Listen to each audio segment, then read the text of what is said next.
कोकणची माणसा साधी भोळी. आणि या वाक्याचा हा ब्रँड अँबॅसेडर.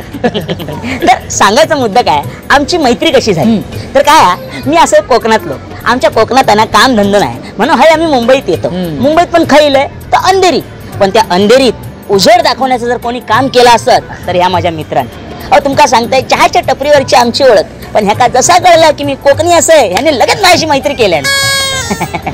तुमका सांगतोय, या शहरात जर मला कोणामुळे काम मिळालं असत तर ह्याच्यामुळे, माझ्या डोक्यावर छप्परीला असत तर ह्याच्यामुळे. माणुसकीच्या नात्याने माणूस माणसासाठी एवढं करूच शकतो. बघलास मोटिवेशन स्पीकर पण मध्ये मध्ये कोट पण टाकीत राहता. अहो कोकणी माणूस असं आहे, माणूस ओळखत कधीच चूक नाही करूच आहे. आणि इथेच ही लोक चुकतात. नाही, कोकणची माणसं साधी भोळी आहेत ते मात्र खरं. काय, माझं घर भाडं आहे 6,000 रुपये, त्यात मी फक्त 2,000 भरतो, हा 4,000 भरतो. कामावर सुद्धा माझी अर्ध्याहून जास्त कामं हाच करतो, पण पगार मात्र पूर्ण मी घेतो. तो मला गंमत सांगतो, मागे गावावरून आणलेल्या शेंगा मी याला इन्व्हेस्टमेंट म्हणून दिल्या, त्याचे रिटर्न्स मला आता मिळतात. आंबे, काजू, कोकम, चिबूड. अजून एक गंमत बघायची, हे बघा. भावाशी गावात कधी चाललंस? बघलास, माझ्यासाठी मालवणी पण शिकलो.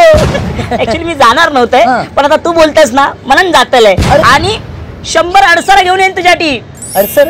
अरे नारळ रे. नारळ नाही नाही, घेऊ तर लागतं. अरे मला नकोय, काकाला हवे. मग 150 आणतोय, 50 काकाक दे, 100 तुझ्याकडे ठेव. चालेल.